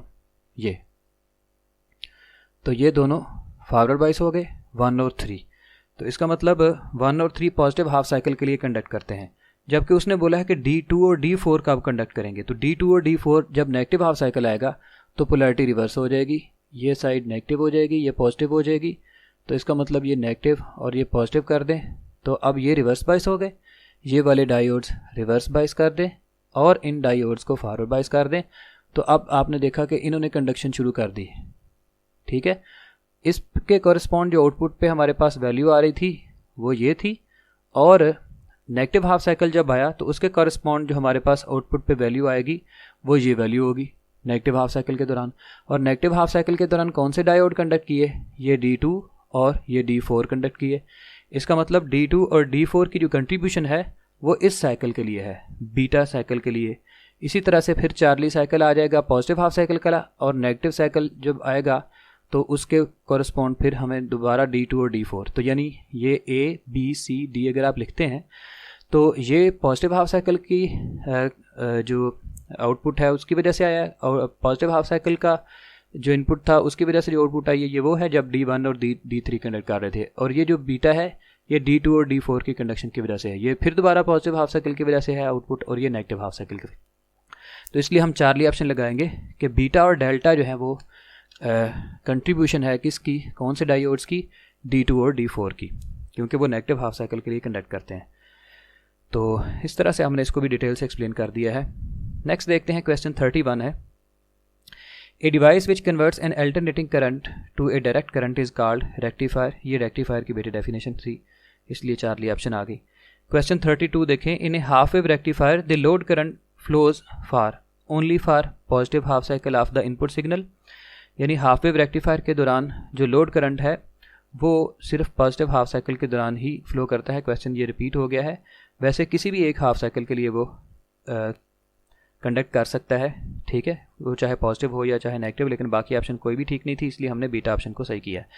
क्वेश्चन 33 देखें, if an AC voltage of RMS value of 10 volt is applied as in input half wave rectifier, the RMS voltage value of DC output will be. तो ये क्वेश्चन था हमारा क्वेश्चन 33 जी बेटे। तो क्वेश्चन 33 में उसने हमें जो इनपुट पे वोल्टेज की वैल्यू है वो RMS वैल्यू दी हुई है। RMS का वैल्यू का मतलब है कि एवरेज वोल्टेज उसने हमें बताया है कि एवरेज वोल्टेज इनपुट पे 10 वोल्ट आएंगे। तो आपको पता है कि आउटपुट पे हमें सारे के सारे वोल्टेज उसी तरह से, यानी मिसाल के तौर पे अगर आप इनपुट पे पॉजिटिव हाफ साइकिल देते हैं तो हाफ वेव रेक्टिफायर में हमें एक साइकिल जो मिलता है वो उसी तरह से मिल जाता है, एक साइकिल तो मिस होता है। लेकिन अगर आप इसकी वैल्यू देखते हैं तो वही साइकिल अवेलेबल होता है इनपुट का, जो इनपुट पे आ रहा था पॉजिटिव हाफ साइकिल, आउटपुट पे भी वही साइकिल आ जाता है। तो अगर इसके 10 वोल्ट्स हमें दिए हुए थे तो ये भी 10 वोल्ट्स आना चाहिए, लेकिन प्रैक्टिकली 10 वोल्ट नहीं आता, क्योंकि कुछ जो 0.7 वोल्ट्स हैं वो ड्रॉप हो जाते हैं अक्रॉस द डायोड्स, क्योंकि हाफ वेव रेक्टिफायर में एक ही डायोड लगा होता है, तो 0.7 वोल्ट ड्रॉप हो जाता है। तो रिमेनिंग वोल्टेज जो आ जाते हैं वो आ जाते हैं 9.3 वोल्ट्स, वो हमें अवेलेबल हो जाते हैं। ठीक है, तो इसमें इसलिए हम 9.3 वोल्ट्स वाली ऑप्शन को ट्रू करेंगे। तो मैंने रीज़न बता दी है कि चूँकि उसने RMS वैल्यू बोली थी, तो RMS वैल्यू का मतलब था कि हमें एज सच ओवरऑल पूरी की पूरी वैल्यू उसी तरह से मिल जानी थी, सिर्फ उसमें से किस चीज़ की कमी आनी थी, वो वोल्टेज जो डायोड्स पे ड्रॉप हो जाते वो आउटपुट पे अवेलेबल नहीं रहते। यानी ये देखें ना, इनपुट पे अगर आपने पॉजिटिव हाफ साइकिल दिया हुआ है, लेट्स से कि इसकी वैल्यू जो है वो 10 वोल्ट के बराबर है, तो आउटपुट पे भी हमें आपको पता 10 वोल्ट ही मिलेगा, लेकिन प्रैक्टिकली आपको पता है 0.7 वोल्ट यहाँ पे ड्रॉप हो जाता है, तो बाकी सारा वोल्टेज जो रेजिस्टेंस पे अवेलेबल होगा वो 10 - 0.7 वो 9.3 वोल्ट्स के बराबर आएगा। इसलिए बेटे हमने ये डेल्टा ऑप्शन को ट्रू किया है। क्वेश्चन 34 देखें, डायोड कैन वर्क एज। तो डायोड जो है वो किस तरह से वर्क कर सकता है, वो डेल्टा ऑप्शन ठीक है कि वो रेक्टिफायर के तौर पे काम कर सकता है, बाकी कोई भी ऑप्शन ठीक नहीं है। क्वेश्चन 35 देखें, the simplest type of rectification known as half wave rectification is obtained by. तो हम किस तरह से लेते हैं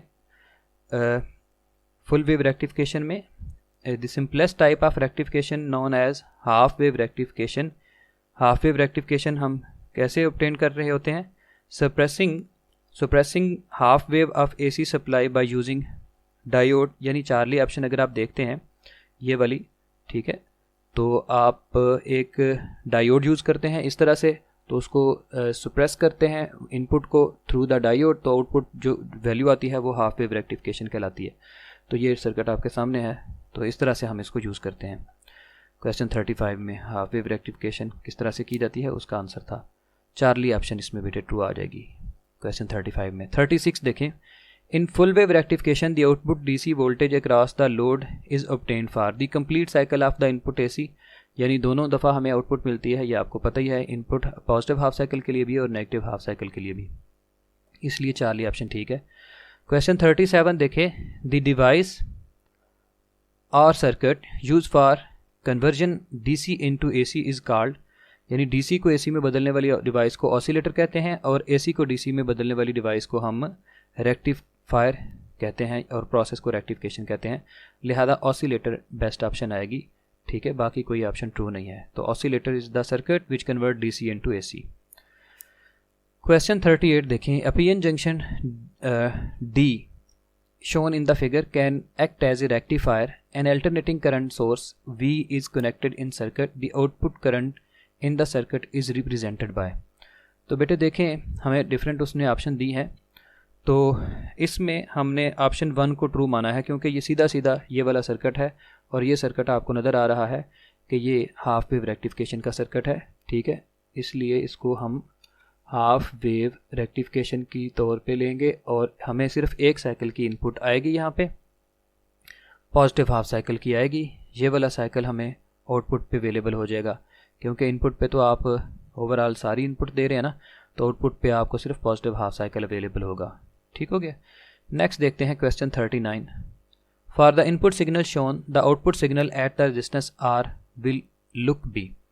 तो इसमें देखें हमें सिर्फ दिया ही पॉजिटिव हाफ साइकिल है। फिर दोबारा अगर देखें मैं इस सर्किट को दोबारा से अगर सामने आपके रखता हूँ, हमें सिर्फ इनपुट पे जो है वो पॉजिटिव हाफ साइकिल ही दिया हुआ है, तो पॉजिटिव हाफ साइकिल तो मुसलसल आता जा रहा है इनपुट पे, तो ये डायोड भी कंडक्ट करता जा रहा है, तो आउटपुट भी हमें मिलती जा रही होगी, इसका मतलब हमें आउटपुट की वेवफॉर्म इसी तरह से मिलेगी क्योंकि नेगेटिव हाफ साइकिल तो इसमें आ नहीं रहा। अगर नेगेटिव हाफ साइकिल आता तो ये रिवर्स बाइस होता, तो उस वक्त आउटपुट अवेलेबल नहीं होती, तो इसलिए हमें आउटपुट भी उसी तरह से मिलेगी, इसलिए चार्ली ऑप्शन को ट्रू किया है क्योंकि पॉजिटिव हाफ साइकिल के लिए ये थ्रू आउट कंडक्शन रहेगी और थ्रू आउटपुट अवेलेबल मिलती जाएगी जी। नेक्स्ट देखते हैं question 40, in a bridge full wave rectifier the input sine wave is 250 sine 100 pi t, the output ripple frequency will be, यानी हमें फुल वेव रेक्टिफिकेशन के अंदर हमें ये इनपुट दी हुई है और यहाँ से हम निकालेंगे frequency of the input wave.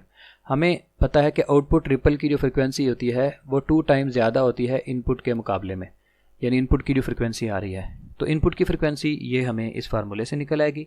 ये 100 पाई टी जो लिखा हुआ है इसको आप लिख सकते हैं 100 पाई टी, ये एक्चुअली ओमेगा टी यानी 2 पाई एफ टी के बराबर होता है, तो हम इसको सॉल्व कर लेते हैं। ये टी से आप कैंसिल कर दें, इस पाई को पाई से कैंसिल कर दें, तो 100 डिवाइडेड बाय 2 बराबर आ जाएगा एफ के। तो ये इनपुट फ्रिक्वेंसी थी, ये कौन सी फ्रिक्वेंसी थी इनपुट, तो ये कितनी आ गई है 50। तो आप जब आउटपुट फ्रिक्वेंसी निकालेंगे ये देखें तो ये 2 टाइम ऑफ इनपुट फ्रिक्वेंसी होगी, यानी 50 से मल्टीप्लाई कर दें तो 100 हर्ट्ज आंसर आ जाएगा, तो इसलिए हमने बीटा ऑप्शन को राइट किया है जी। नेक्स्ट देखते हैं क्वेश्चन 41, यहाँ से कैपेसिटर से रिलेटेड क्वेश्चन शुरू हो गए हैं, इलेक्ट्रॉनिक्स के आई थिंक ख़त्म हो गए हैं, तो बहरहाल हम नेक्स्ट देखते हैं क्वेश्चन 40 है, in a bridge full wave rectifier question 41 है, the capacitance unit of convenient size is, capacitance unit of convenient size is microfarad हैं, ठीक है। बाकी बहुत बड़े यूनिट्स हैं, ये यूज़ ही नहीं होते, और स्मॉलर यूनिट्स यूज़ होते हैं। हमारी बुक के में भी अक्सर न्यूमेरिकल्स जो हैं वो माइक्रोफेरेड की कैपेसिटेंस के साथ दिए हुए हैं। तो चार्ली ऑप्शन आ जाएगी 41 में। क्वेश्चन 42 देखें।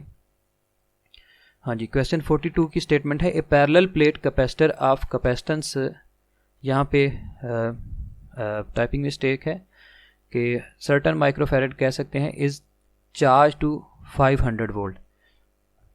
The plate separation is then reduce to half of its original value, then the potential on the capacitor becomes. तो हमें इस क्वेश्चन की स्टेटमेंट से उसने वोल्टेज दिए हुए हैं, ठीक है। हम अगर ये फार्मूला फिट करते हैं क्वेश्चन 42 पे, यानी V बराबर होता है E इंटू डी के, पोटेंशियल ग्रेडियंट का फार्मूला हमने पढ़ा था। तो अगर बेटे हम मान लेते हैं कि E की वैल्यू कांस्टेंट है, तो D अगर आप हाफ करेंगे तो डेफिनेटली वोल्टेज भी हाफ हो जाएंगे। तो हमें पहले वैल्यू 500 वोल्ट की दी हुई है, तो इसका मतलब अगर आप D हाफ करेंगे तो वोल्टेज की वैल्यू भी हाफ हो जाएगी, यानी 500/2 कर देंगे तो 250 वोल्ट आंसर आ जाएगा। तो इसलिए हमने अल्फ़ा ऑप्शन लगाई है कि अगर डिस्टेंस की वैल्यू जो है वो हाफ कर दी जाती है दोनों प्लेट्स के दरमियान में, तो पोटेंशियल डिफरेंस भी हाफ हो जाता है। तो उस रिस्पेक्ट से हमने इसको रिप्लाई किया है। ओके हो गया जी। तो नेक्स्ट देखते हैं 43 a 4 microfarad capacitor is charge to 400 volt and then its plates are joined together to a resistance of 1 kilo ohm, then the heat produced in the resistance is। तो जो heat produce हो रही है resistance में, definitely हम यहाँ पे law of conservation of energy को यूज़ करेंगे कि यहाँ पे जो इलेक्ट्रिक पोटेंशियल एनर्जी हमारी खर्च हुई है वही हीट एनर्जी में कन्वर्ट होगी। तो इलेक्ट्रिक पोटेंशियल एनर्जी का जो फार्मूला है वो हमें पता है, कैपेसिटर के केस में आप हाफ CV² फार्मूला यूज़ कर सकते हैं, तो हीट एनर्जी इसके बराबर आ जाएगी। ये वैल्यूज़ आपको गिवन है। कैपेसिटेंस की वैल्यू हमारे पास उसने दी हुई है, ये देख लेते हैं जी, 4 माइक्रोफेरेड है। तो 4 माइक्रोफेरेड का मतलब है 4 × 10⁻⁻⁶ आ गया, और पोटेंशियल डिफरेंस उसने दिया हुआ है 400 वोल्ट, ठीक है। तो पोटेंशियल डिफरेंस की वैल्यू भी लगा लेते हैं 400 वोल्ट। तो 400 वोल्ट का मतलब है कि आप लिखेंगे 16 और फिर 1 2 3 4 जीरोज़ इसके साथ आएंगे, तो ये हीट एनर्जी के बराबर आ जाएगी वैल्यू। अगर आप इसको ओवरऑल बेटे सॉल्व कर लेते हैं तो हमारे पास 0.32 आंसर आ रहा है। ये आप इससे कैंसिल कर सकते हैं, ये 2 आ जाएगा, 16 को 2 से मल्टीप्लाई कर दें 32 आ जाएगा। तो आप इसको सॉल्व करें तो ये ओवरऑल 0.32 जूल के बराबर हीट एनर्जी आ जाएगी। तो ये ऑप्शन इसलिए ठीक थी, चार्ली ऑप्शन। नेक्स्ट देखते हैं question 44। A parallel plate capacitor is charged and the charging battery is then disconnected. Okay, if the plates of the capacitor are now moved further by means of insulated handles, then। तो ये question था जी 44। तो इसके अंदर देखें उसने हमें different options पूछी हैं। उसने बोला कि एक कैपेसिटर को आपने चार्ज कर लिया है, और चार्ज करने के बाद उसकी प्लेट्स पॉजिटिव प्लेट होगी और एक नेगेटिव प्लेट होगी। तो उन दोनों को आप क्या कर रहे हैं, दूर मूव करवा रहे हैं किसी इंसुलेटेड हैंडल की मदद से, इस तरह से अवे मूव कर रहे हैं। आपको पता है पॉजिटिव और नेगेटिव प्लेट्स के दरमियान में अट्रैक्शन होती है, वो तो एक दूसरे को अट्रैक्ट कर रही होती हैं। जब आप उसको अवे मूव करेंगे तो इसका मतलब you are applying some force against their attraction. इसका मतलब हम एनर्जी खर्च कर रहे हैं, यही एनर्जी हमारी उसके अंदर इलेक्ट्रिकल एनर्जी की शक्ल में स्टोर हो जाएगी। और इलेक्ट्रिकल एनर्जी का फार्मूला है हमारे पास हाफ × ε0 × εr × A × D। तो आपको पता है अगर distance between the plates increase कर दिया जाए तो एनर्जी जो है वो उसकी वैल्यू इंक्रीज़ कर जाती है। तो इसलिए हम बोलेंगे कि if we increase the distance between the plates that will increase the total energy stored in the capacitor. जितने टाइम आप डिस्टेंस बढ़ाएंगे उतने टाइम उसकी एनर्जी ज़्यादा हो जाएगी। तो इसलिए हमारे पास डेल्टा ऑप्शन ट्रू है, बाकी कोई भी ऑप्शन ट्रू नहीं है, ठीक है। आप चेक करें कि कब charge on the capacitance increases, charge तो सेम रहेगा, ठीक है, जो स्टोर हो चुका था उसकी वैल्यू में कोई कमी नहीं आएगी। कैपेसिटेंस इंक्रीज, कैपेसिटेंस तो आपको पता है A∈0/D के बराबर होती है, तो उसमें D के बढ़ने से कैपेसिटेंस कम होनी चाहिए ना कि increase. The voltage across the plates decreases, इस फार्मूले के मुताबिक वोल्टेज की वैल्यू भी इंक्रीज़ करनी चाहिए, क्योंकि अगर डिस्टेंस बढ़ता है तो वोल्टेज की वैल्यू भी बढ़ती है। तो इसलिए सिर्फ डेल्टा ऑप्शन जो है वो आ जाएगा the electrostatic energy stored in the capacitor increases. तो इसलिए हमने डेल्टा ऑप्शन को ट्रू किया है। क्वेश्चन 45 देखते हैं जी। क्वेश्चन 45 की स्टेटमेंट है, in a charge capacitor the energy is stored in. Charge capacitor में एनर्जी किस शक्ल में स्टोर होती है? तो बीटा ऑप्शन आ जाएगी the electric field between the plates. Actually जो एनर्जी स्टोर हो रही होती है वो इलेक्ट्रिक फील्ड की फॉर्म में स्टोर हो रही होती है। नेक्स्ट देखते हैं क्वेश्चन 46 आ जाएगा। तो क्वेश्चन 45 में कौन सा ऑप्शन था? बीटा। ये बीटा ऑप्शन ट्रू है, the electric field between the plates. Question 46 देखते हैं, the energy stored in the capacitor of capacitance C having potential difference V between the plates. तो कौन सा फार्मूला है एनर्जी स्टोर का? आपको पता है हाफ CV² फार्मूला लगता है, तो बीटा ऑप्शन आ जाएगी, क्योंकि एनर्जी स्टोर का फार्मूला हाफ CV² होता है। ये हाफ बन जाएगा और ये CV² बन जाएगा। तो क्वेश्चन 46 में भी बीटा ऑप्शन आ जाएगी। क्वेश्चन 47 देखें जी। इसके अंदर ये है कि हमें उसने दिया हुआ है, parallel plate capacitor has a capacitance of 10 microfarad without dielectric. A dielectric of dielectric constant 2 is used to fill exactly half the distance between the plates. The capacitance in microfarad now is। तो हमें simple capacitance निकालनी है, तो capacitance in the medium का formula है, ठीक है। Capacitance in the medium बराबर आती है dielectric constant into capacitance in vacuum. तो हमें ये दोनों वैल्यूज़ आई थिंक गिवन है, यस। तो इन दोनों को हम यूज़ कर लेते हैं, ठीक है। हमें पहली वाली जो कैपेसिटेंस थी वो 10 दी हुई है और डाइलेक्ट्रिक कांस्टेंट की वैल्यू 2 दी हुई है। तो हमारी जो नई वैल्यू आ जाएगी कैपेसिटेंस की वो 20 माइक्रोफैरड के बराबर होगी, क्योंकि ये यूनिट माइक्रोफैरड में थे। तो 20 माइक्रोफैरड आंसर आ जाएगा। चार्ली ऑप्शन ट्रू हो जाएगी क्वेश्चन 47 में। क्वेश्चन 47 में चार्ली ऑप्शन हम ट्रू करेंगे। क्वेश्चन 48 देखें। हाँ जी, क्वेश्चन 48 की स्टेटमेंट है, an air field capacitor having capacitance of 2 microfarad is connected across the battery of 2 volt. If a certain material is filled in the capacitor then the charge on the capacitor is found to be 12 microfarad. The dielectric constant of this material is. तो simply हमने यानी dielectric constant की value निकालनी है। तो ये कौन सा क्वेश्चन था? 48। तो देखें बेटे, 48 में डाइलेक्ट्रिक कांस्टेंट बराबर होता है capacitance in medium over capacitance in vacuum के बराबर। तो हम यहाँ पे लिख सकते हैं जो कैपेसिटेंस बराबर होती है वो Q ओवर V के बराबर है, charge in medium over voltage in medium, ठीक है। और इसी तरह से जो C वैक्यूम है वो किसके बराबर आ जाएगा? Charge in vacuum over voltage in vacuum. तो ये तो हमने पोटेंशियल डिफरेंस तो सेम रखा हुआ था, इसलिए ये कैंसिल कर देंगे। तो डाइलेक्ट्रिक कांस्टेंट बराबर आ जाएगा charge in medium over charge in vacuum. तो हमें उसने जो डाटा दिया हुआ है उसको हम यूज़ करते हैं। हम QM जो है charge stored in the medium, तो उसने हमें ये स्टेटमेंट अगर आप देखें तो उसने बताया है कि if the capacitor then charge on the capacitor is found to be 12 microfarad. यानी अगर आप जब डाइलेक्ट्रिक मीडियम डालते हैं तो वो चार्ज की वैल्यू 12 माइक्रोकूलम आ जाती है, 12 माइक्रोकूलम। तो Q जो M है उसकी वैल्यू हम 12 लगा देंगे, लेकिन Q को हम लिख देते हैं C/V। Q का फार्मूला लगा दिया हमने C/V। तो हमें कैपेसिटेंस और वोल्टेज उसके दिए हुए थे किस केस में? वैक्यूम के केस में, ठीक है। ये देखें, ये उसने बोला है कि air field capacitor having capacitance 2 and potential difference 2। तो ये आ जाएगा 2 × 2, तो 12/4 आंसर आ जाएगा। और हम इसको 3 के बराबर लिख देंगे, 4 सीधा 12 बनता है, इसलिए बीटा ऑप्शन आ जाएगी इसके अंदर क्वेश्चन 48 के अंदर। तो इस तरीके से हमने इसको सॉल्व करना था। ये न्यूमेरिकल टाइप प्रॉब्लम था, आपने अंडरस्टैंड कर लिया, सारा प्रोसेस मैंने आपके सामने लिख दिया है। क्वेश्चन 49 देखते हैं जी। A parallel plate capacitor has charge Q coulomb, potential difference V volt and the energy is E joule. A dielectric slab is inserted between the 2 plates then. तो डेफिनेटली जब आप डाइलेक्ट्रिक स्लैब जो है, एक dielectric slab को insert कर देते हैं, a dielectric slab is inserted between 2 plates, तो उससे आपको पता है कि पोटेंशियल डिफरेंस और इलेक्ट्रिक फील्ड दोनों क्या कर जाते हैं? डिक्रीज कर जाते हैं, ठीक है। ये हमारी बुक की स्टेटमेंट भी है कि जब भी आप डाइलेक्ट्रिक मीडियम इंसर्ट करते हैं तो उससे इलेक्ट्रिक फील्ड कम होता है, इलेक्ट्रिक फील्ड के कम होने से पोटेंशियल डिफरेंस कम होता है और पोटेंशियल डिफरेंस के कम होने से कैपेसिटेंस जो है वो इंक्रीज़ करती है। तो इसलिए हम यहाँ पे कौन सी ऑप्शन लगाएंगे, अल्फ़ा ऑप्शन लगा देंगे। क्वेश्चन 49 में अल्फ़ा ऑप्शन आ जाएगी, voltage and E both decreases. Question 50 देखें, the capacitance of parallel plate capacitor depends upon.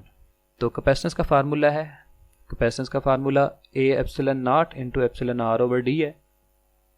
तो देख लेते हैं कि किस पे कैपेसिटेंस डिपेंड कर रही है। तो डेफिनेटली चार्ली ऑप्शन ठीक है, the distance between the plates, क्योंकि डिस्टेंस बिटवीन द प्लेट्स पे कैपेसिटेंस की वैल्यू डिपेंड कर रही होती है। तो चार्ली ऑप्शन को ट्रू करेंगे यहाँ पे जी। नेक्स्ट देखते हैं जी question 51, a capacitor is used to store 24 watt hour of energy at 1200 volt, what should be the capacitance, what should be the capacitance of the capacitor. तो हमें कैपेसिटेंस निकालनी है, यानी हमें एनर्जी दी हुई है और यहाँ से हम कैपेसिटेंस निकाल लेंगे। क्वेश्चन 51 को देखिएगा जी। हम ये फार्मूला यूज़ कर लें, अगर 51 की बात कर रहे हैं, एनर्जी बराबर होती है किसके, हाफ CV स्क्वायर के। तो अगर आप डाटा देखते हैं हमारे पास, हमने कैपेसिटेंस निकालनी है तो वो बराबर आ जाएगी 2 इंटू ई ओवर जी। बेटे मैंने फार्मूला लिखा है आपके सामने, तो ये बराबर आ जाएगा जी कैपेसिटेंस का फार्मूला, हम एनर्जी स्टोर का 2 इंटू ई, और एनर्जी स्टोर जो है वो हमें गिवन है, ये देखिएगा एनर्जी स्टोर्ड उसने बोली है 24 वाट और ऑफ एनर्जी। तो हमें इसको जूल सेकंड में बदलना होगा, तो ये आ जाएगा 24 आवर्स बन के, ठीक है। 24 सॉरी वाट है, और वाट और आवर्स को हम 3600 से मल्टीप्लाई करेंगे तो ये सेकंड्स बन जाएंगे, तो ये जूल में कन्वर्ट हो जाएगा। और पोटेंशियल डिफरेंस कितना है जी, पोटेंशियल डिफरेंस है 1200 वोल्ट। तो आप इसका बेटे स्क्वायर करेंगे तो ये आ जाएगा 144, और साथ हम 4 ज़ीरोज़ लगा देंगे, 1 2 3 4। आप इसको बेटे कैंसिल कर लें, कैंसिल करने के बाद इसको सॉल्व कर लें, हमारे पास 0.12 ऑप्शन आ जाएगा, 0.12 फैरड आंसर आ जाएगा। आप इसको अगर मिली फैरड में बदलना चाहते हैं तो 10⁻³ और +3 से मल्टीप्लाई कर दें तो हमारे पास आ जाएगा 120 मिली फैरड के बराबर आ जाएगा, ठीक है। तो अल्फ़ा ऑप्शन इसलिए हमने राइट की है इसमें, क्वेश्चन 51 में अल्फ़ा ऑप्शन ठीक है। क्वेश्चन 52 देखें जी। क्वेश्चन 52 में है, an air field parallel plate capacitor has a capacitance of 2 picofarad, the separation of the plate is doubled and the interspace between the plate is filled with wax. If the capacitance is increased to 6 picofarad, the dielectric constant of wax is। तो यहाँ पे at a time capacitor के अंदर दो चीज़ें involve हो रही हैं, ठीक है। एक तो हम उसकी क्या कर रहे हैं कि उसमें वैक्स लगा रहे हैं, और दूसरा हम उसका डिस्टेंस भी इंक्रीज़ कर रहे हैं। तो इसको देखें, फिर हम कैपेसिटेंस की वैल्यू अगर देखते हैं तो वो तो बराबर होती है A epsilon naught into epsilon R over D. ये है कैपेसिटेंस मीडियम के अंदर, जब आप उसका मीडियम चेंज करेंगे और जब डाइलेक्ट्रिक चेंज करेंगे तो इसके ऊपर डिपेंड करती है। तो अगर हम यहाँ पे देखें, उसकी वैल्यू इंक्रीज़ कर रहे थे, डिस्टेंस की कितनी 2d कर दी हमने, डिस्टेंस की value A epsilon naught over D into epsilon R लिख दिया हम यहाँ पे, हमने डिस्टेंस की वैल्यू इंक्रीज़ करके 2d कर दी। अब देखें ये जो इतना फैक्टर है ये उसकी कैपेसिटेंस है कौन सी, ये उसकी कैपेसिटेंस वैक्यूम के अंदर है। तो मैं इसको यूँ लिख सकता हूँ, capacitance in vacuum over 2 into epsilon R. हमने डाइलेक्ट्रिक कांस्टेंट की वैल्यू निकालनी है तो वो बराबर आ जाएगा 2 into C medium over C vacuum is equal to dielectric constant. तो ये देखें डाइलेक्ट्रिक कांस्टेंट किसके बराबर आ गया, मीडियम के अंदर जो उसकी कैपेसिटेंस थी, क्या यही निकालना है हमने, यस, मीडियम के अंदर जो उसकी कैपेसिटेंस थी, ठीक है, 52 के अंदर हम देख रहे हैं मीडियम के अंदर उसकी जो कैपेसिटेंस इंक्रीज हुई है, if the capacitance is increase to 6 picofarad, ये देख रहे हैं ये 6 पिकोफैरड वैल्यू आ गई थी, तो ये आ जाएगा 6।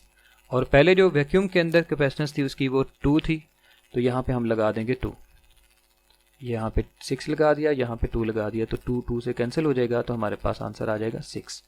तो डाइलेक्ट्रिक कांस्टेंट इसलिए डेल्टा ऑप्शन आ जाएगी, 6 वैल्यू आ जाएगी डाइलेक्ट्रिक कांस्टेंट की। जी, तो ये क्वेश्चन था हमारा 52।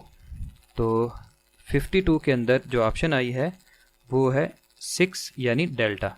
53 देखें, what is the charge stored on a 5 farad capacitor charge to the potential difference of 12 volt. तो डेफिनेटली चार्ज निकालना है, तो आप Q equal to C V formula लगाएंगे, दोनों को मल्टीप्लाई कर देंगे, आंसर आ जाएगा 12 इंटू 5 इज इक्वल टू 60, यानी Q equal to C V formula. जी, तो हमें उसने कैपेसिटेंस 5 फेरेड दी हुई है और पोटेंशियल डिफरेंस है 12 वोल्ट दिए हुए हैं, तो हमारे पास 60 कूलम के बराबर आंसर आ जाएगा, इसलिए हमने डेल्टा ऑप्शन को राइट कर दिया। ओके हो गया जी। नेक्स्ट देखते हैं क्वेश्चन 54। जी, 54 में देखें, if a 10 volt potential difference is applied across the plates of 1 farad capacitor, what is the energy stored in the capacitor. तो energy stored in the capacitor का formula half C V square लगा लें, यह आ जाएगा half C V square. तो capacitance की value हमें गिवन है वो 1 है और पोटेंशियल डिफरेंस की वैल्यू जो है वो 10 है, दोनों का इसका हम स्क्वायर कर देते हैं, तो 100/2 यानी 50 के बराबर, 50 जूल के बराबर आंसर आ जाएगा। तो 50 जूल ऑप्शन राइट होगी, डेल्टा ऑप्शन आ जाएगी। यस, 54 में भी डेल्टा आ गया। नेक्स्ट देखते हैं question 55। What is the charge store on a 5 microfarad capacitor. Question 55 है, capacitor charge to the potential difference of 12 volt. तो 12 वोल्ट पे अगर आप उसको स्टोर करते हैं तो डेफिनेटली फिर दोबारा यही ऑप्शन हम Q equal to C V formula लगा दें, और कैपेसिटेंस की वैल्यू इस दफ़ा उसने हमें 5 दी हुई है, 5 माइक्रोफेरेड, और जो पोटेंशियल डिफरेंस है वो दोबारा 12 है। तो डेफिनेटली जब आप इसको माइक्रो लिखेंगे और इसको 12 वोल्ट लिख लेंगे तो हमारे पास ऑप्शन आ जाएगा 60 माइक्रो कूलम। ठीक है, तो इसलिए 60 माइक्रो कूलम हेल्प ऑप्शन आ जाएगी। 56 क्वेश्चन देखें जी, क्वेश्चन 56 में है जी, a charge of 0.01 coulomb accelerated through potential difference of 100 volt acquires kinetic energy. तो डेफिनेटली यहाँ पे law of conservation of energy को यूज़ करेंगे। Law of conservation of energy के मुताबिक आपने जो उसको इलेक्ट्रिक पोटेंशियल एनर्जी दी थी वही उसकी काइनेटिक एनर्जी में कन्वर्ट होगी। तो 56 में आ जाएगा electric potential energy is equal to gain in kinetic energy. तो गेन इन काइनेटिक एनर्जी और इलेक्ट्रिक पोटेंशियल एनर्जी किसके बराबर होती है, Q इंटू वी के।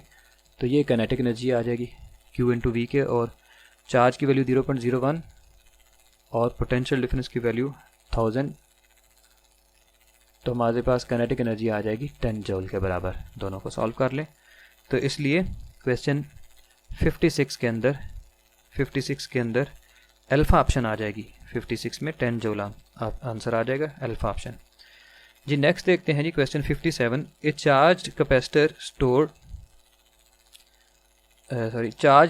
Store 10 coulomb at 40 volt, its stored energy. तो इसके अंदर हम ये फार्मूला यूज़ कर लेंगे, E is equal to half into QV।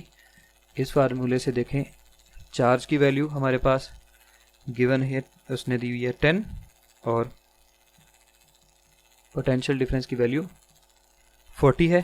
Solve कर लें, ये आ जाएगा 5 और 5 0 0 5 4 20, तो 200 जूल आंसर आ जाएगा।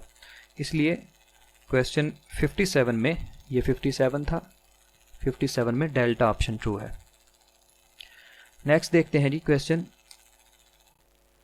नेक्स्ट क्वेश्चन देखें 58। Electric potential due to 2 micro coulomb charge at distance of 1 metre is equal to.